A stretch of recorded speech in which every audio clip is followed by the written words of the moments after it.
merveilleusement bien. Ce soir,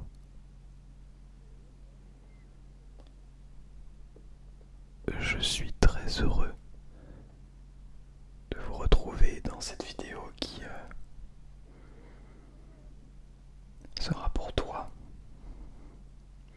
Cette vidéo sera pour toi. Non mais je t'assure, c'est pas... Alors je sais que d'habitude on peut dire ouais ça c'est pour toi. Non, cette vidéo est réellement pour toi. Et profondément pour toi. J'ai envie de te dire et de te rappeler à quel point tu étais quelqu'un de merveilleux.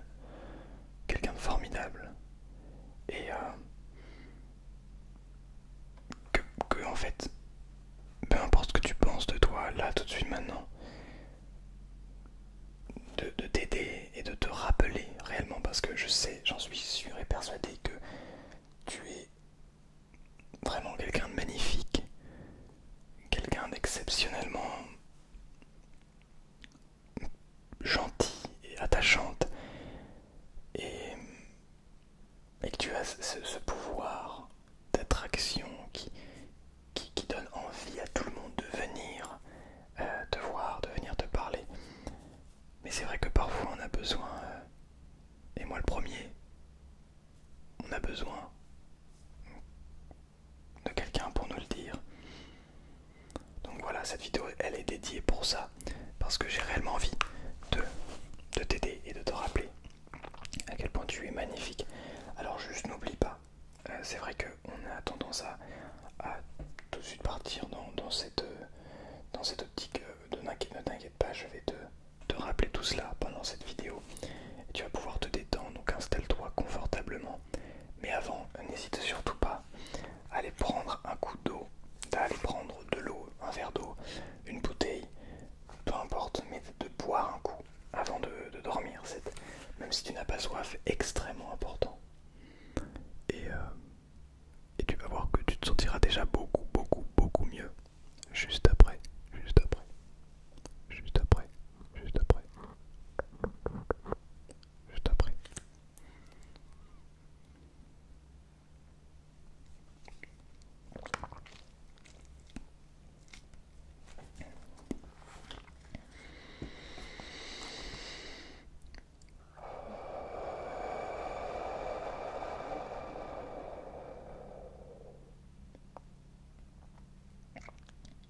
Bon, comment tu te sens déjà?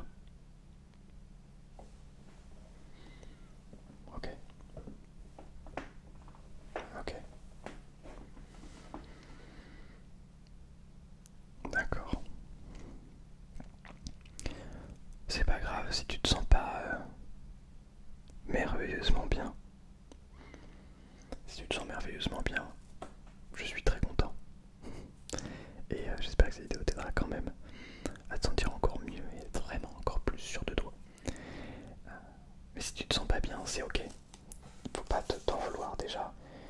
Le premier point, je crois, et c'est une des choses les plus importantes mais aussi les plus difficiles à faire, c'est de quoi qu'il arrive, ne pas se juger, ne pas se raconter des histoires, ne pas réfléchir trop à ce que les autres pourraient penser de soi, ne pas se juger tout court.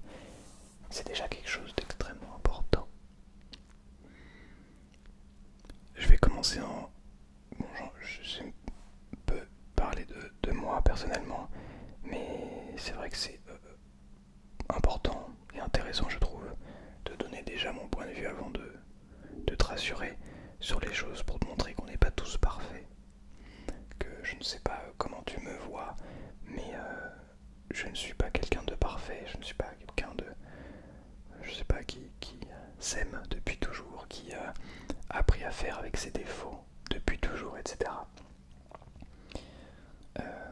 Faut savoir que je crois très exigeant avec moi-même, hyper exigeant.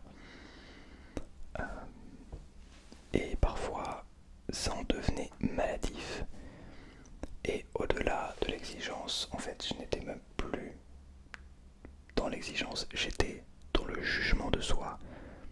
C'est-à-dire que lorsque je faisais quelque chose qui n'était pas bon, objectivement ou subjectivement, j'aimais me rappeler j'aimais pas dans le sens j'adorais ça, mais j'aimais me rappeler à quel point j'étais débile, nul, que je n'y arriverais jamais, que de toute façon j'étais comme ça et qu'il fallait que je sois meilleur. Et ce jugement, alors non pas que à chaque fois que je faisais une erreur, je me frappais la tête et que je m'insultais, non pas quand même pas à ce point-là, mais je sais que quand quelque chose ne passait pas, c'est toujours un peu le cas, mais j'essaie de travailler sur ça justement. C'est, je me dis bah en fait je suis nul, mais dans la tête tu te dis t'es nul. Et en fait ça c'est un jugement. Et peut-être que tu es dans ce cas-là aussi. Et en fait je me retrouve à chaque fois, je me retrouvais à me juger. Et donc forcément j'arrive pour un concert, pour une audition, pour un concours, pour un examen, peu importe. Et les seules choses auxquelles je pense c'est faut absolument pas que je rate la prochaine note. Faut absolument que le jury voit que je joue hyper bien, etc. etc. Ou que le public voit que je joue super monstre, etc. Et donc du coup à chaque note, presque à chaque note, j'étais parfois à regarder le public et à me demander tiens est-ce que le public me juge? Est-ce que les gens se disent oh, est-ce qu'il va rater la prochaine note? Je suis sûr qu'il va rater la prochaine note. Alors ça paraît bête comme ça, mais c'était le cas. Et donc voilà, je me jugeais énormément. Et c'est ok en fait. C'est ok. Bon bah jusqu'à présent je me suis jugé très bien. Et c'est peut-être ton cas. Mais si c'est ton cas, je vais t'apprendre ce que j'entame depuis quelques semaines. Essayer de ne pas se juger. En fait, quoi qu'il arrive, quoi qu'on fasse, quoi qu'on dise, quoi qu'il se passe, ce qui est passé est passé. Ça ne veut pas dire qu'il ne faut pas en tirer des conclusions, mais ça ne veut, comment dire, ce qu'on fait, ce qu'on propose, que ce soit à nous-mêmes ou aux autres, peuvent toujours être améliorés, mais ne déterminent pas notre valeur intrinsèque. Ça détermine notre prestation, ce qu'on a fait sur le moment, mais ça ne détermine pas notre valeur. C'est pas parce que vous allez faire un concert, bon, moi je donne mon exemple, bon, pour mon exemple c'est un concert, mais c'est pas parce que vous allez rater un examen important pour vous, c'est pas parce que vous allez rater un rendez-vous amoureux important pour vous, c'est pas parce que vous allez rater une compétition de sport importante pour vous, c'est pas parce que, je sais pas, est-ce que j'ai des exemples comme ça, parce que vous allez vous fâcher avec votre meilleur ami, que en fait tout ça détermine que vous êtes nul. Pas parce qu'on rate quelque chose ou que ça se passe bien un instant T qu'on est nul, qu'on est mauvais, qu'on ne vaut rien, qu'on est moche, qu'on est tout ça, etc. Non, c'est juste ce qui s'est passé sur ce moment. Maintenant, qu'est-ce qu'on en tire comme conclusion? Ce qui est important, c'est notre réaction à cet événement. Si on décide de dire que de toute façon, je suis nul, j'y arriverai jamais, et qu'on vient de rater, quand on vient de rater une compétition, bah évidemment on va pas continuer à s'entraîner, on va pas aller refaire des compétitions, on va pas se refoirer et re-rater et re-apprendre. Par contre, si à ce moment-là, on se dit ok, là je viens de rater, très bien, je viens de rater ce rendez-vous amoureux qui était censé être important pour moi. Alors si c'était censé être important pour moi, pourquoi je l'ai raté? Qu'est-ce qui s'est passé? Est-ce que c'est sur le moment où j'ai mal géré mon stress, où j'ai dit des choses qu'il ne fallait pas? Est-ce que c'est en amont où je me suis mal préparé? Est-ce qu'en amont, j'en sais rien, truc tout bête, mais est-ce que je sens pas, est-ce que je sens bon ou pas? Bah ça j'en sais rien. Mais comment le savoir? Pas demander à la personne par exemple. J'en sais rien, moi.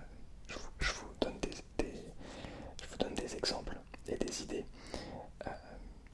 C'est un exemple. Mais en tout cas, pour une compétition par exemple, est-ce qu'on s'est bien préparé? Est-ce qu'on a travaillé les bonnes choses?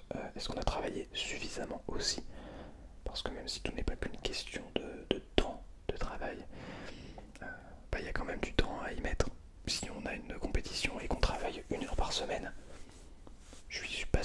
suffisant? Est-ce que, est-ce qu'aussi on a besoin de travailler 20-25 heures par semaine? Peut-être pas quand même. Ok, ça c'était mon ventre. Donc c'est tout ça qui fait que comment on réagit. Donc voilà, tout ça pour vous dire que je suis exigeant avec moi-même. Et ça, je crois que ça peut être un défaut comme une qualité en fonction de comment on réagit face à cette exigence. Comme je vous l'ai dit, ça peut être un défaut si jamais on se met à se juger, à se taper sur les doigts dès qu'on fait un truc pas bien et que ça nous empêche de jouer. Pour rester dans mon cas, là, en ayant travaillé sur ça, en me disant ok, bon, là j'ai un concours, pendant le concours, je joue mon truc, je sais que je connais la pièce, j'ai travaillé pendant plusieurs heures, je connais bien mes deux pièces, vraiment c'est solide, techniquement c'est solide, musicalement je sais ce que j'ai à proposer, je connais les partitions, je pourrais même les jouer par cœur. Toujours important d'avoir les partitions sous les yeux au cas où. Bon, c'est très bien, mais ça c'est pas la première fois que ça arrive. Et les fois d'avant, ça avait foiré. Donc bah du coup c'est pendant l'examen. Qu'est-ce qui se passe?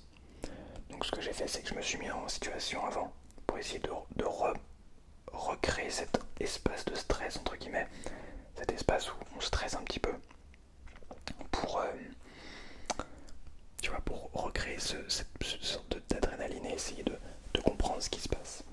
Avec mon professeur, voilà, on s'est mis en situation, etc. Et donc la conclusion qu'on en a tirée, c'est le jugement. Et donc qu'est-ce qui se passe en fait, c'est que dès que je vais jouer une note, eh bien si elle est bonne, je suis très content, nickel. Si elle est pas bonne, je regarde le jury en me demandant tiens, qu'est-ce que le jury va penser de la note mauvaise que je viens de faire. Et donc instantanément je perds cette concentration, je sors de cette bulle qu'il faut garder pendant tout le long d'une prestation en fait. Et donc évidemment je ne rate pas que la première note, mais je rate la deuxième, la troisième, la quatrième, la cinquième, etc. Et je rate tout le passage. Et donc bah en fait ça c'est terrible. C'est terrible parce que rater une note, en fait on s'en fiche. Rater 2-3 notes, on s'en fiche. On peut même rater même un peu plus, c'est pas grave. Par contre, à partir du moment où on se détache de la concentration, c'est là où ça devient problématique. C'est là où on perd complètement cet esprit. Et donc là, c'est ce que j'ai fait pour ce concours. J'ai joué dans l'optique, bah je connais mes parts, je vais juste faire de la musique, m'amuser et jouer les notes. Et s'il y a des notes qui passent, en fait, c'est pas grave. S'il y a des notes qui passent pas, si je fais des fausses notes, voilà, pas grave du tout. Donc c'est ce qui s'est passé, ça s'est hyper bien passé, parce que bah, j'ai dû faire 3-4 erreurs. Mais en fait, bah, on s'en fiche, parce que tu continues la musique, enfin, on n'est pas des robots non plus. Bref, donc voilà. En tout cas, c'était pour donner un petit peu mon point de vue, pour dire que bah, je ne suis pas non plus parfait, qu'on est tous imparfaits. Et ça me permet aussi de... Comment dire, moi ça me permet d'apprendre, d'évoluer. Et c'est aussi ça que je trouvais important. Surtout si tu ne te sens pas très bien. Je sais qu'il y a aussi ce genre de problème. Laisse-moi te faire des petits massages visuels. C'est vrai que je suis un petit peu loin pour faire des massages visuels. Du coup, plus complexe et moins naturel. Mais bon, ce cadrage est quand même vraiment intéressant. Et donc, il y a aussi... peut-être que toi, tu as du mal avec ton physique, quelque chose physiquement. Des points physiques qui font que tu es moins à l'aise. Déjà, je voulais juste te dire, et je l'ai sûrement pas encore dit, mais tu es quelqu'un de magnifique. Tu es beau, tu es réellement beau, tu es réellement belle. Physiquement, tu dégages quelque chose. Tu as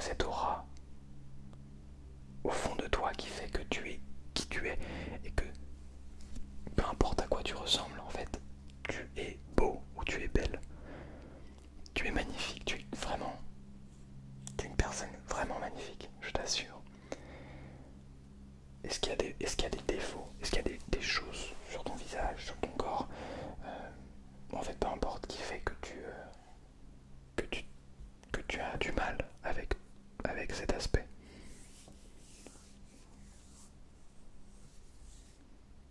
Ah oui, oui, c'est une vraie question. C'est une vraie question, tu peux y réfléchir un petit peu, tu peux mettre même pause et réfléchir. Euh, S'il y a des aspects avec lesquels tu ne te sens pas à l'aise, moi je t'invite à réellement travailler dessus parce que, alors, ça fait très vague et on va en parler. Mais c'est vrai que ces aspects-là font de toi qui tu es en fait. Je donne des trucs tout bêtes. Je sais que j'ai aussi personnellement eu un complexe sur mon nez à un moment. Enfin, un complexe. Jamais complexé de fou. Mais quand je regardais des vidéos, quand je faisais le montage des vidéos, je voyais mon nez, je te mais il est énorme. Et donc, bon. Euh, la vie a fait que j'ai continué à monter des vidéos pendant des années. Et je voyais toujours mon gros pif. Et en fait, bah, c'est ok quoi. J'ai réussi à trouver des gens qui m'acceptent tel que je suis. Une personne qui, je crois même, que j'aime, et malgré ça, comme c'était un énorme défaut. Et même, en fait, même physiquement, c'est dur d'en parler en vidéo, mais même physiquement, je me suis jamais trouvé beau en fait. J'ai toujours trouvé moche, je sais pas, hyper laid, je sais pas non plus, mais plus moche que beau quoi. Et en fait, qu'est-ce qu'on peut y changer? On peut faire de la chirurgie, bien sûr. On peut mettre du maquillage, bien sûr. Il y a toujours des moyens de changer les choses. Mais je crois que le naturel, en fait, c'est le plus beau de tout. Enfin, après, c'est peut-être mon point de vue. Je sais pas. Qu'est-ce que t'en penses? Mais j'avoue que j'aime beaucoup le naturel. Euh, J'aime moins cet aspect refait. Après, c'est des goûts personnels. Mais en fait, peu importe. Même si tu as fait un peu de chirurgie, même si il y a des choses que tu ne pouvais pas, en fait, avec lesquelles tu ne pouvais pas vivre, si c'est quelque chose de conscient, si tu t'es dit avant, euh, ça, je sais que j'ai envie de changer. Mais c'est pas forcément changer énormément. Ça peut être des tout petits détails. Même c'est plus intéressant, je trouve, de faire des petits détails plutôt que des énormes chirurgies. Très risquées, bref, ravageurs. Mais c'est ok en fait. Si tu te sens mieux dans ton corps, dans ta peau, dans ta vie, comme ça, c'est ok. Moi je n'ai absolument aucun jugement à émettre.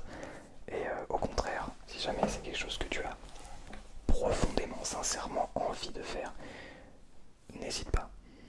Euh, enfin, pose-toi, hésite. Enfin, hésite dans le sens, pose-toi les bonnes questions, pose le pour et le contre, etc. etc.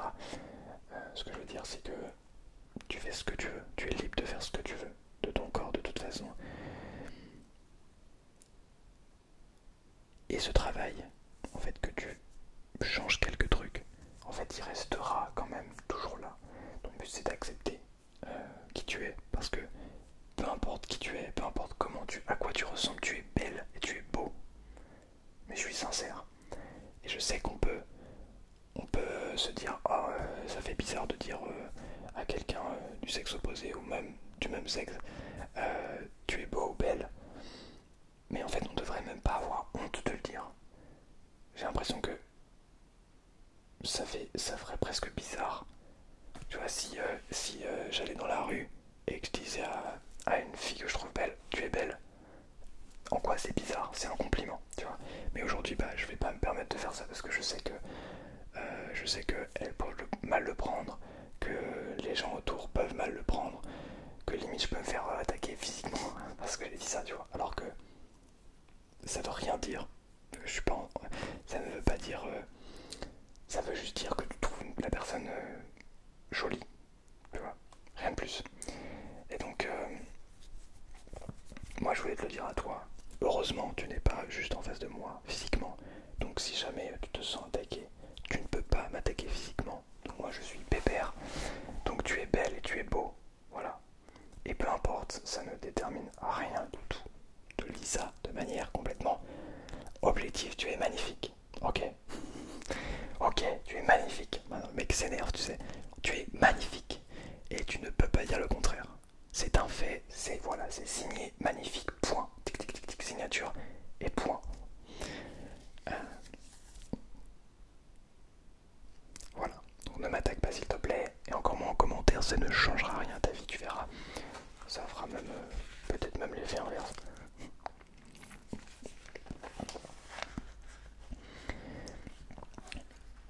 Bon, pour être honnête avec vous, j'ai eu cette idée de vidéo en regardant une vidéo de Samuse ASMR, qui est aujourd'hui malheureusement décédé, mais qui a laissé son contenu, qui a décidé de laisser son contenu sur internet. Et donc, comment dire, elle nous a parlé de ça un moment, et je me souviens quand la vidéo est sortie, je l'avais regardée aussi. Donc je la regarde là, peut-être 4 ans plus tard presque. Et donc elle nous raconte tout ça, elle nous dit que à quel point on est magnifique, à quel point en fait notre corps est unique. Et c'est quelque chose sur lequel je voulais vraiment appuyer parce que ce soit physiquement, que ce soit mentalement, en fait, tous les points qui font que tu es qui tu es font de toi la personne magnifique que tu es en fait. Si tu es un peu, comment dire, en fait, peu importe, si tu as des traits de personnalité très très forts, en fait, bah, tu es incroyable et magnifique pour ça. Je sais pas comment expliquer. Tu n'es pas déterminé par exemple, je sais que beaucoup font ça en France, tu n'es pas déterminé par exemple par tes ancêtres. Les ancêtres, le chemin qu'ont fait des ancêtres ont fait que tu es un mélange de toutes ces personnes-là. Mais tu n'es pas ton grand-père, ta grand-mère, tu n'es pas tes parents, tu n'es pas tes arrière-grands-parents, tu es toi en fait, tu es unique. Tu es un mélange de tout, de toutes ces de tous ces corps, de tous ces mentales, de tous ces caractères, de tous ces aspects, comment dirais-je, tu as un mix en fait de toutes ces personnes qui forment tes ancêtres et ça crée un être unique qui est toi, tu vois. Petit à petit, en prenant par-ci, par-ci, par-là, tu as pris toutes les caractéristiques, des caractéristiques d'un petit peu tout le monde et donc tu es toi. Donc si tu entends ah toi tu ressembles à ton je sais pas, tu ressembles à ta grand-mère, tu ressembles à ton grand-père ou quoi que ce soit, ben essaie de te dire ah oui en fait ces personnes là essaient de refléter l'image de cette personne sur moi, mais je sais personnellement que je ne suis pas cette personne, je suis un mix de cette personne. Peut-être que j'ai pris des choses qui sont très flagrantes de cette personne, mais j'ai aussi pris des choses de cette personne, de cette personne, de cette personne, de cette personne, etc. etc. Et en fait, ça crée cette tierce personne qui est toi et qui, de base, est censée être une sorte de mélange de tous les autres, de ton arbre généalogique, mais qui devient un être unique et magnifique pour ce qu'elle est, pour ce qu'elle a à offrir. Et c'est ça qui est incroyable. Et c'est la même chose quand tu donnes la vie.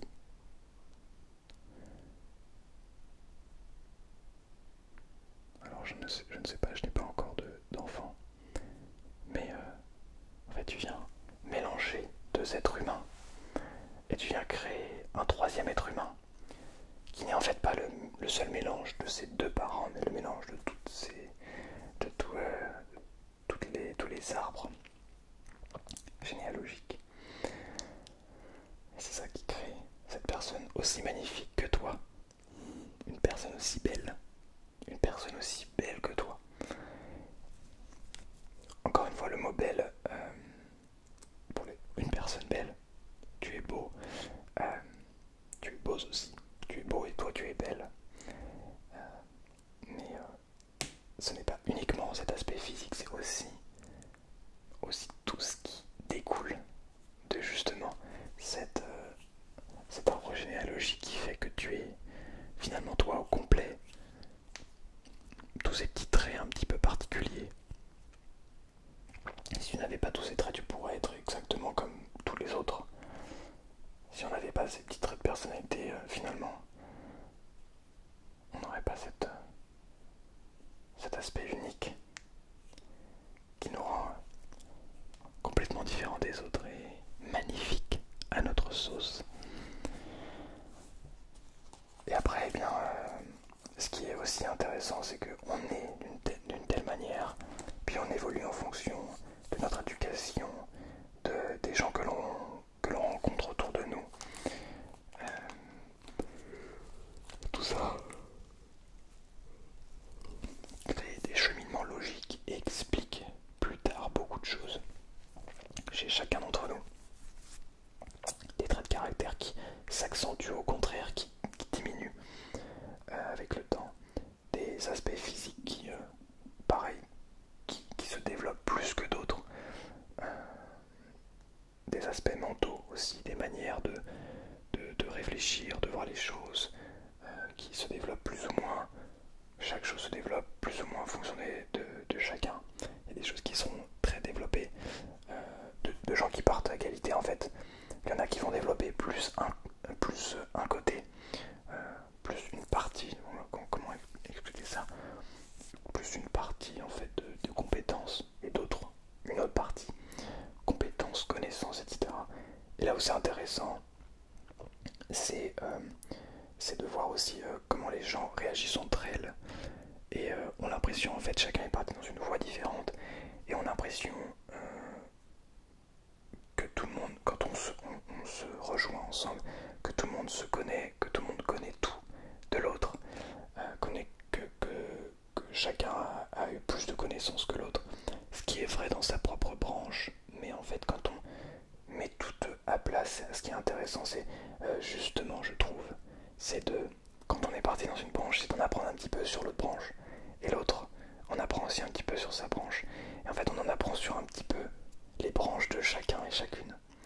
Et en fait, tout ça, ça fait que, étant chacun unique, on vient prendre un petit peu dans les connaissances, les compétences des autres. On vient apprendre un petit peu de choses par-ci, par-là. Et on le prend. Et alors, c'est l'avantage de la connaissance, c'est qu'on peut la partager. Et en fait, ça se multiplie au lieu de se soustraire. Vous voyez ce que je veux dire ? Si je partage de la connaissance avec vous, je vais multiplier par, en fonction du nombre de vues, 1000, 10 000. Et ça c'est magnifique. Parce que je vais pas me dire, ah bah non mais si je vous partage de la connaissance, en fait, moi je vais en avoir moins. Alors certains peuvent se dire, ma connaissance aura moins de valeur parce que du coup elle sera connue par plus de monde. Ok. De toute façon, pour arriver à un certain niveau dans un domaine, on arrive à, je pourrais vous parler de mon domaine en particulier, de la musique à niveau professionnel, mais en fait vous comprendriez pas tout, parce qu'il y a un cheminement avant à faire avant de commencer à comprendre certains principes, certaines connaissances. C'est là où le monde devient très complexe quand on s'intéresse à tout cela, je trouve. Bon, en tout cas, on pourrait continuer à refaire le monde comme ça. Mais tout ça pour vous dire que vous êtes quelqu'un de vraiment unique. Et ce qui fait de vous cette personne unique, ce n'est pas uniquement ce qui vous est donné à la naissance, mais c'est aussi ce que vous allez décider de faire de cette vie, de faire de ce que vous avez, de les mettre à contribution pour devenir une meilleure personne, pour continuer à évoluer, pour continuer à apprendre. Vous voyez ce que je veux dire ? Voilà, j'espère que cette vidéo vous aura plu, vous aura relaxé, et que vous vous sentirez meilleur. Mais en tout cas, sachez que vous êtes incroyablement beau et incroyablement belle. Vous êtes formidable. Et vraiment, je ne pèse pas mes mots. Désolé, mais vous êtes